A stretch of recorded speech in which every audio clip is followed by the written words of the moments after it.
All right, folks, how are you all Jesus Christ, I can't even talk. How are you all doing today? The reason I can talk is because I'm in a parking garage right now. And you usually get super self-conscious whenever you start talking to the microphone. Like, who the hell does he think he is?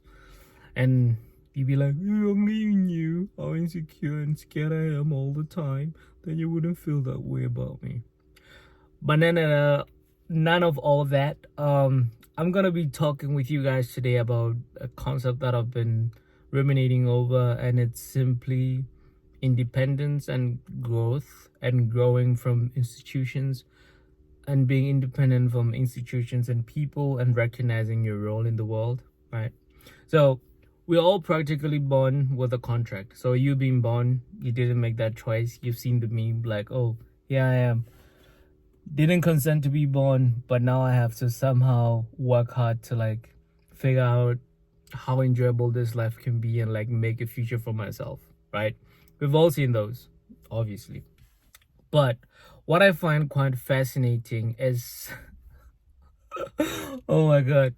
What I find really fascinating is the fact that despite us being born in certain contexts and whatever, that we also, in addition, find ourselves re-enrolled in different contracts, the ones we have beyond just the societal contract, like I'm not gonna kill you, you're not gonna kill me.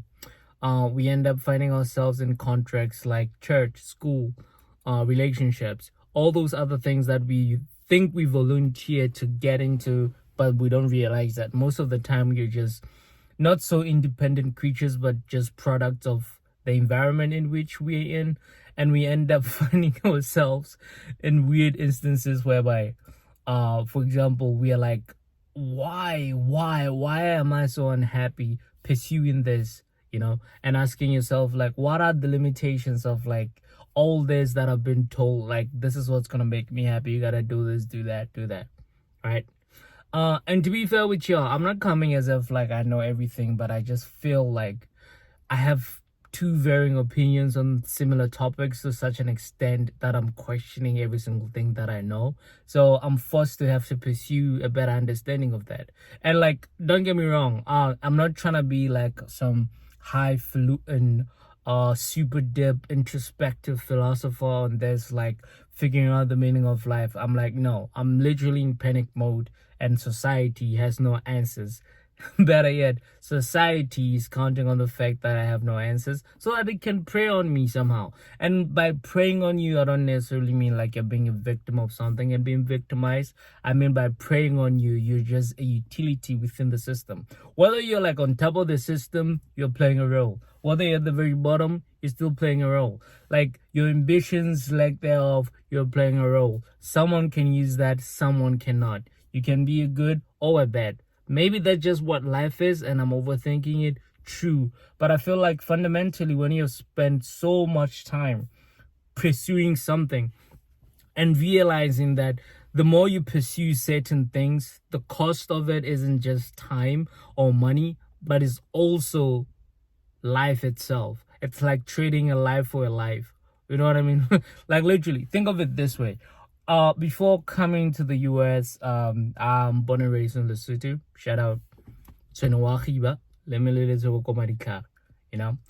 Um, and as far as everything was concerned, that was it. What I'm gonna do: go to college, come back, become a teacher, do whatever it is that society demanded of me at that time. You have your little girlfriends, your friends, your dance circle, your volleyball team, your every single thing that exists, your drinking buddies. You have everything predetermined and preset, and to an extent that like this is what life is gonna be. But then when you find yourself in certain places and work hard to get certain opportunities, then you're like, okay, I can see the world. The world is my oyster. I hate shellfish. I'm just kidding. But you get what I'm trying to say. It's like, it's not the world that I'm looking for. Usually is like finding a deeper understanding of myself, That's why we end up going on these journeys. You don't become a Magellan because you're really curious as to what the world has got to offer. It's because you just have questions that are innate inside of you and thinking you'll find them out there, right? And this is not for me to like look down on opportunities and things that I've given, because I've hopped at every single one precisely because I didn't feel like I'm wasting it. But then I never really made the calculus as to what it is that I'm actually losing out on. Because one of the first things that I've lost out on is very simple: relationships with my parents and my sister, my family. At that basic level, I know a lot of people will be like, yeah, you go, yeah, you FaceTime, whatever. But the relationship aspect of it has become an impossibility. And initially I was frustrated because it was like, oh, this is why I need to make sure I make as much money as I can, because then I can afford to pay for luxuries like family and whatever. And yeah, I'm getting to that point. I was able to fly my mom over, reconnecting, all those kind of things. But the problem is the very fact that now my pursuit in life is just for me to earn enough just to have the bare necessities shows like I'm just a product of this world. There's nothing inherently unique that I'm doing. I'm not as inspirational or aspiration, whatever it is it might be. It's just like at the end of the day, I just traded a life for a life. And money is the commodity that I can kinda buy back my conveniences. You know what I mean? And because the things you take for granted, think about it this way: everything like that, say, be grateful for example, if you were to wake up today and like try to pursue something else that you're gonna have to sacrifice for, whatever, obviously that's gonna be very fulfilling. You're gonna become a better person. You're gonna grow. You're gonna grow. You know what I mean? But deep down, you are gonna lose out on certain things. Like, and the trade-offs might be worth it. Sometimes they may not be. And that's one thing a lot of people never tell us, because we come from a world of insecurities and trying to make something of ourselves that we never think about what it is that we're actually trading in. You know, and I'm not telling you not to make sacrifices. I'm just telling you, just kind of be intentional in the sacrifices that you made. Because like a lot of things are very important, and they're much more important to you than you realize. Like you'll be like, oh yeah, my family, they'll understand, they'll be supportive. Oh, wave goodbye, landing on the plane. Oh yeah, they're proud of me or whatever. All those are well and good. But then ask yourself this: is that what you really want for yourself? And I'm not telling you, oh, you be less ambitious. No, I'm just saying, as you go ahead and progress, make sure you are well aware of what it's going to take. That way, you can actually manage the actual needs that you had that you've traded. Like, for example, one of the biggest regrets I've made is like, I wish I had flown back home while I was still in college and visited and kind of like kept the connection going, and like most people do. But I didn't do that because I was like, money. I gotta save my money. I better, right? And some would say, oh yeah, that's financially brilliant, but then it's emotionally stupid. Because I know we live in a world where people get obsessed with like, oh, intelligence and all that, but then what about your emotional side of things? Are you able to handle those? How well do you work with those? You know what I mean? And it's very, very, very, very, very, very, very frustrating at times to be in a very weird point whereby everything is just a trade-off. That's why one thing I realized whenever I had conversation with people about money, about what's important, about future plans and whatever, it's like right now I feel bad because I'm so jaded that I don't care. Not like I don't care, I can do whatever. No, I'm still very doing smart things, planning ahead. But it's like all of this doesn't actually mean anything if I don't actually get to do what I want. And I feel like that's one thing that dawns on you once you've really pursued something. Once you get it, then you evaluate the opportunity cost. Because once we're going for something and once you don't have something, you're like, oh yeah, I need to have this. Life is going to be better with this, all that shit. So, I mean, simply put, guys, man, like, just be conscious of how not so independent you are and the things you're dependent upon, how intangible they may be, and try your best as you pursue, as you like go to the gym every day, get ripped, put on those numbers, and always be very conscious of what it is that you're trading. Not to say, oh yeah, maybe I shouldn't do, but maybe that might be the drive you need.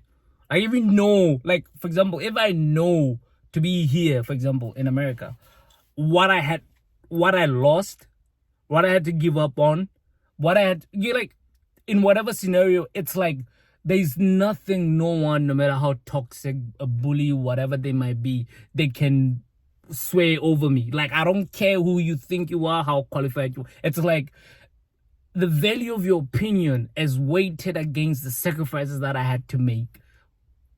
And the most painful part is making those unconsciously, and now you're just living in the consequences of them. I mean, obviously you're in a better place as a human being, you're in a better place financially, maybe you're wiser, but I'm still dumb as shit, you know what I'm saying?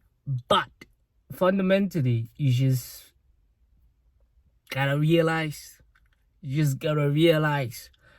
that you lost out on a lot. And like, having that in the back of my head right now, it's like, it's very good for my self-esteem. It's because, like, one thing too that I wanted to discuss on this topic of independence is like, usually when you grow up in a very traditionalist, conservative, Christian, African country, everything, you know, the mindset, like the tribal tendencies is very, like, you know, respect your elders, all those good things, humility, niceness. A lot of ways you get punished, there's like corporal punishment, and like, you know, all those things are like the norm, to an extent that as you grow, you don't have the boldness. That's one thing I usually envy about, like, my Western friends. It's like one thing they have is the audacity, and like that thing is very hard for me to figure out. I'm working on it because I need to grow a pair, literally, but it's like I don't have that edge to me, because traditionally, by law, by religion, by, you know, I had to move a certain way. I can only be a certain kind of person. I can only be, you know, certain people will always hold certain positions and all those things. But then it's like, how do you navigate that when you are in the workplace? What happens when you're an adult, when no one told you how to be a grown-up and stand for yourself, instead told you how to be a good person? Which is not a bad thing, but it's like, we need to be in a point whereby you're actually a good person, not just nice. And right now it's like, now you're just nice, but you don't know how to be good, and that's frustrating. And you need to grow a backbone so that you're a good person, but then you're just good to people without having to be nice and tolerating BS, right? So like, that's one thing I'm like, maybe whatever it is that I'm suffering, if I look into like what it is that I've traded, like, there's literally nothing no one can tell me, because I know what it took. And I think maybe that's what confidence is. That's why people tell you, like, you can look at yourself in the mirror and say as many affirmations as you can say, like, I am this, I am this, I am that. Unless you have the work to back that up, it's hard for you to believe it. Obviously, you do have to start with self-belief to actually initiate the momentum to do something. And then you look at the feedback, and then it's the chicken and egg situation, which is very relevant, because you know who came first? I did, because I don't know how to please them. Well, I'm kidding. All right, you see, that's how my brain works, unfortunately. It's kind of like damaged a bit, you know? But yeah, man, I try not to overthink a lot of things, but that's one thing I'm like, you know what? In order for me to grow a pair and just like be bold as an individual in general, I just have to like think of what it is that I lost, as opposed to like what's in front of me and who's in front of me. That's why, like, I have one of the affirmations I tell myself is not like, oh, I'm strong, I'm this. It's like, I will just will and force things to happen. Persistent. I'm not consistent, I'm not smarter, I just want to be persistent, insistent, and like, and that's all I can be, because it's like, what am I gonna do when I stop? Right? So yeah, man. Just be conscious of the choices that have been made for you by society, and also look back in your past and try to ask yourself what it is that you've missed out on. You know, and maybe use that as fuel. The sacrifices you've made, what you're willing to go through, and ask yourself a question. Are you gonna let shit slide? Like, yeah, I'm gonna be hella petty, hella mad, hella whatever. Like, I don't give a fuck in general. They'll be like, oh, it's not that deep. To you, it didn't cost you much. It's not that deep to you, and that's okay. But to me, it's not deep. It's not just about deep or whatever. It took everything, you know. And so, I don't know, man. Hopefully, I like this, and I'm all over the place a bit. Just want to express my mind.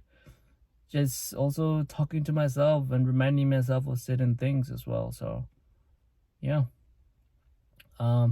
Fortunately, no one passed through. I wouldn't be like, oh, I'm sorry. You know. But anyway, peace out. Yeah. Dibs and Molly's unscripted.